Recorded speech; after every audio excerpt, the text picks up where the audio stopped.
السلام علیکم دوستوں، ناول ایس ایس پروجیکٹ مصنف مظہر کلیم M a, episode 10 part 2۔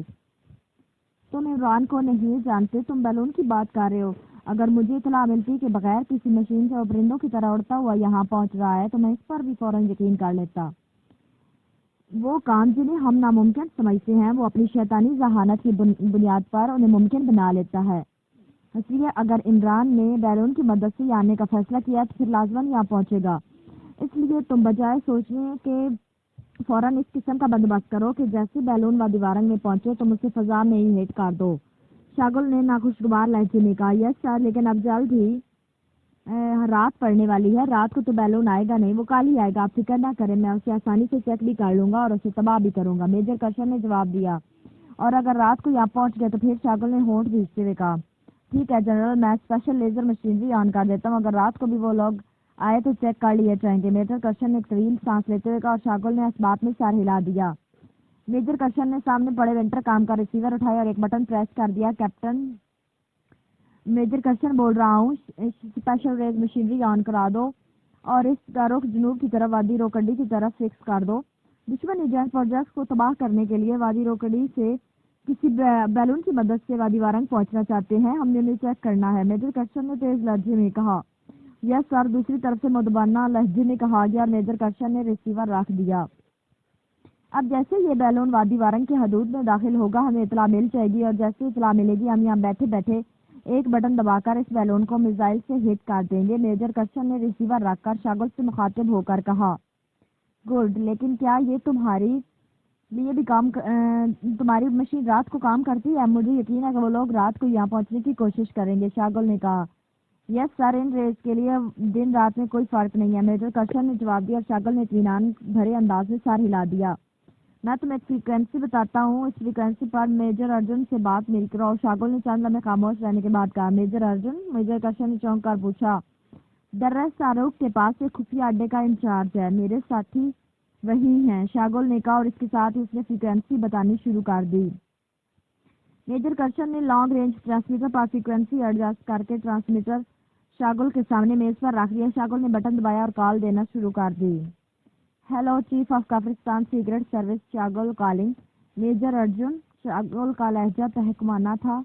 Yes major Arjun, attending you sir. چند لمحوں بعد ٹرانسمیٹر سے میجر ارجن کی آواز سنائی دی۔ مادام کاشی سے بات کراؤ، شاگل نے کہا۔ جناب، مادام کاشی اور مادام ریکھا دوسرے ہیلی کاپٹر پر کافرستان واپس چلی گئی ہیں۔ مادام ریکھا نے یہاں پہنچ کر لانگ رینج ٹرانسمیٹر پر دارالحکومت پرائم منسٹر صاحب کی ملٹری سیکرٹری کو کال کیا تھا اور ملٹری سیکرٹری صاحب نے مجھے حکم دیا کہ مادام ریکھا اور مادام کاشی دونوں کو میں فوری طور پر کافرستان بھجوانے کا بندوبست کروں۔ چنانچہ دوسرے ہیلی کاپٹر پر میں نے انہیں فوراً واپس بھجوا دیا اور جہاں ہمارے پاس موجود ہے، میجر ارجن نے جواب دیا۔ وہ ہیلی کاپٹر پاکیشیا گیا ہے جس میں مادام کاشی اور ریکھا گئی ہیں، شاگل نے ہونٹ چباتے ہوئے کہا۔ وہ جان بوجھ کر ریکھا کے ساتھ مادام کا لفظ نہ لگا رہا تھا۔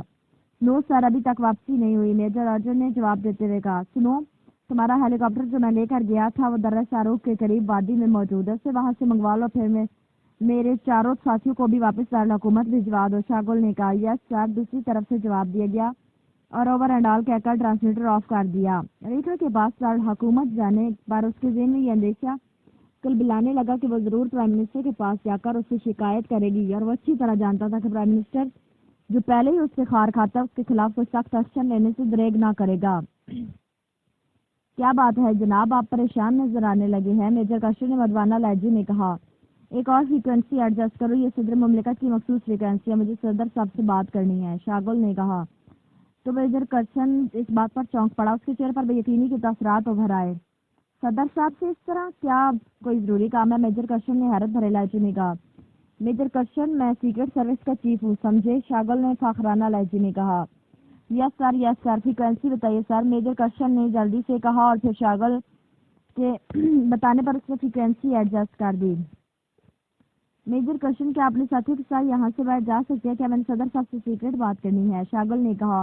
یس سر، اس اڈے کے نیچے ہم نے ایک تہہ خانہ بنایا ہوا ہے، ہم رات کو وہیں سوتے ہیں، ہم وہاں چلے جاتے ہیں، آپ بے فکر ہو کر بات کریں، میجر کرشن نے کہا اور کرسی سے اٹھ کھڑا اور پھر اس نے اپنے ساتھیوں کو اشارہ کیا اور ایک کونے میں جا کر اس نے فرش کے ایک حصہ صندوق کے ڈھکن کی طرح اٹھایا پھر وہ ایک ایک کر کے نیچے اتر کر غائب ہو گیا۔ چند لمحوں بعد ڈھکن بند ہو گیا۔ شاگل نے ایک طویل سانس لیتے ہوئے ٹرانسمیٹر کا بٹن آن کر دیا۔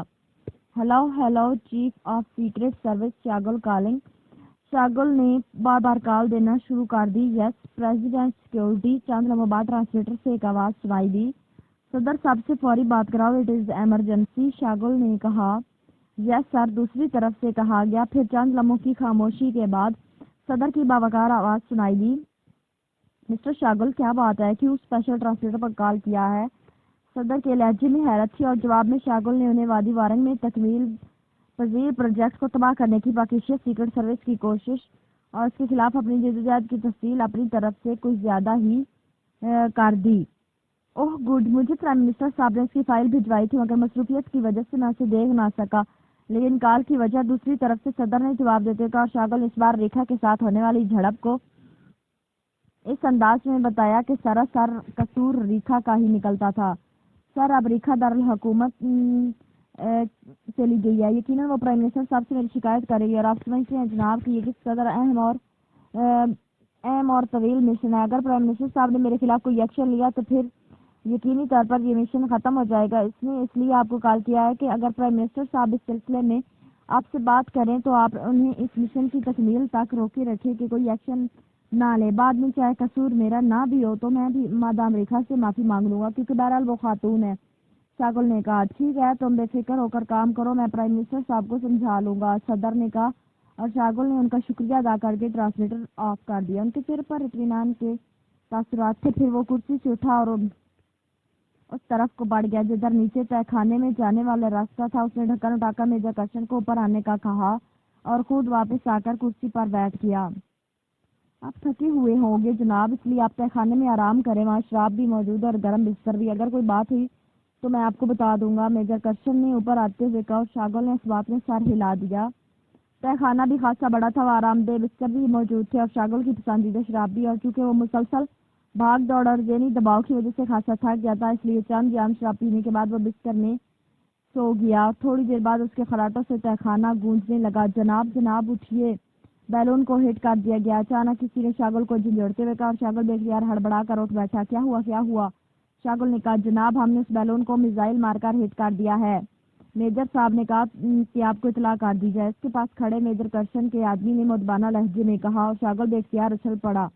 اس کی نیند یہ سنتے غائب ہو گئی تھی کہ عمران اس کے ساتھیوں کا بیلون ہٹ کر دیا گیا ہے۔ وہ تیزی سے سیڑھیوں کی طرف لپکا، چند لمحوں بعد اوپر پہنچ چکا تھا۔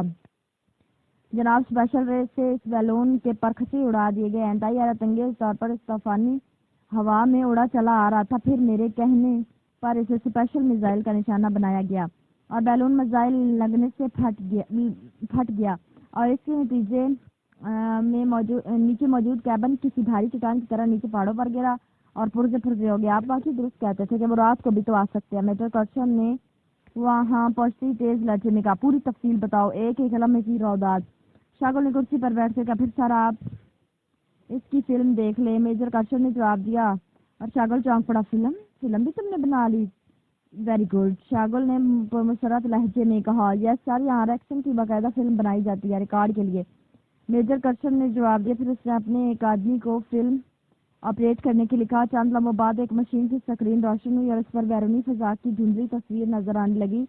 پھر اس دھندلی فضا میں ایک بڑا سا بیلون نظر آنے لگا۔ یہ کافی بڑا بیلون تھا جس کے نیچے ایک بہت بڑا کیبن لٹکا ہوا جھول رہا تھا۔ یہ وہ بیلون ہے، میجر کرشن نے کہا اور شاگل نے اس بات میں سارے لا دیا۔ پھر چند لمحوں بعد ایک سرخ رنگ کا شعلہ اس بیلون کی طرف بڑھتا ہوا دکھائی دیا۔ شعلہ سیدھا اس بڑے بیلون سے ٹکرایا، یکلخت وہ بیلون غائب ہو گیا۔ وہ سارا باکس کسی بھاری پتھر کی طرح نیچے گرتا ہوا دکھائی دیا۔ چند لمحوں بعد وہ کسی گہرائی میں گر کر سکرین سے غائب ہو گیا اور اس کے ساتھ سکرین دوبارہ تاریک ہو گئی۔ تم تو کہہ رہے تھے کہ کیبن پہاڑیوں سے ٹکرا کر پرزے ہو گیا تھا مگر فلم میں تو اس قسم کی کوئی بات سامنے نہیں آئی، شاگل نے ہونٹ چباتے ہوئے کہا۔ سر اس میں شک کی کیا رہا ہے، بیلون کافی بلندی پر تھا جب اسے ہٹ کیا گیا اور اتنی بلندی سے یہ کیبن لامحالہ پہاڑیوں پر گرا ہوگا، اس کے پرزے ہی اڑ گئے ہوں گے، میجر کرشن نے ایسے لہجے میں کہا جیسے اسے حیرت ہو رہی ہو کہ شاگل اس کی بات کیوں نہیں سمجھ رہا۔ اور اگر پرزے نہ ہوا ہو پھر وہ کسی ایسے مٹیریل کا بنا ہوا ہو جو گرنے کے باوجود نہ ٹوٹ سکتا اور نیچے برف کی دبیز ہے وہ بچ گیا ہو پھر، شاگل نے کاٹ کھانے والے لہجے میں کہا۔ جناب سوال ہی پیدا نہیں ہوتا، وہ لازماً تباہ ہو گیا ہوگا چاہے جیسا بھی ہو، میجر کرشن نے جواب دیا۔ یہ میزائل کس نے چلایا تھا؟ شاگل نے ہونٹ چباتے ہوئے کہا۔ میں نے جناب، اس کا کنٹرول پینل اس طرف تھا۔ میجر کرشن نے کہا۔ تو احمق آدمی، کیا تم اس کیبن کو نشانہ نہ بنا سکتے تھے؟ شاگل نے گھبراتے ہوئے کہا۔ اوہ نہیں جناب، یہ کیبن مسلسل جھول رہا تھا، بیلون اڑ بھی رہا تھا۔ اگر میں اسے نشانہ بناتا تو نشانہ خطا بھی ہو سکتا تھا، اس لیے میں نے بیلون کو نشانہ بنایا تھا تاکہ فتح یقینی ہو سکے۔ میجر کرشن نے جواب دیتے ہوئے کہا۔ ٹھیک ہے، لیکن اب اس بات کا یقین کرنا ضروری ہے کہ اس کیبن کا کیا ہوا، اس میں کون لوگ موجود تھے؟ شاگل نے کہا۔ صبح کو ایک ٹیم بھجوا دی جائے گی۔ میجر کرشن نے کہا۔ صبح کو؟ ابھی وہ کدھر گئے ہیں؟ وہ انتہائی خطرناک لوگ ہیں، اگر ان میں سے ایک بھی زندہ بچ گیا تو پروجیکٹ تباہ ہو جائے گا بھی، اور اسی وقت چیکنگ ضروری ہے۔ شاگل نے کرسی سے اٹھتے تکمانہ لہجے میں کہا۔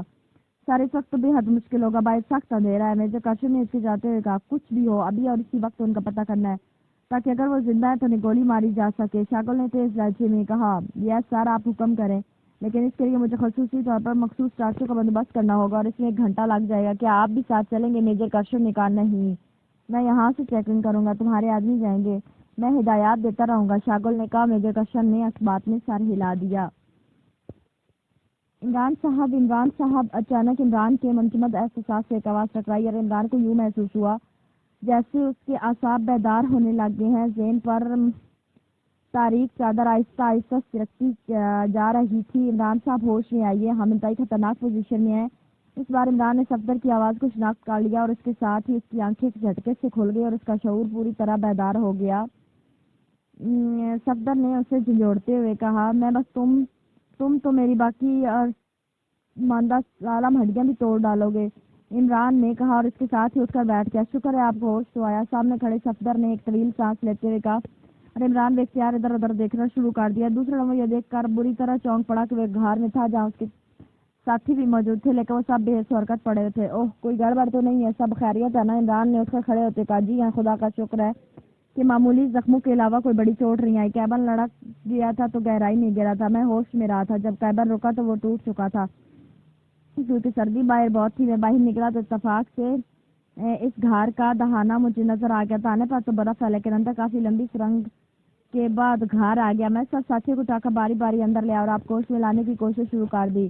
صفدر نے جواب دیا۔ تمہاری جگہ تنویر ہوتا تو سب سے پہلے جولیا کو ہوش لے آتا، عمران نے مسکراتے کہا۔ آپ کے سر سے خون بہہ کر جم گیا تھا، اس لیے آپ کی فکر زیادہ تھی، باقی افراد کی جسم معمولی زخمی تھے، صفدر نے مسکراتے ہوئے جواب دیا اور عمران نے چند لمحوں دونوں مل کر مطلوب سمیت سب کو ہوش دلا۔ عمران اور صفدر نے دونوں مل کر مطلوب سمیت سب ساتھیوں کو ہوش میں لائے۔ او ہو، ہم بچ گئے، مگر یہ کیا ہوا تھا؟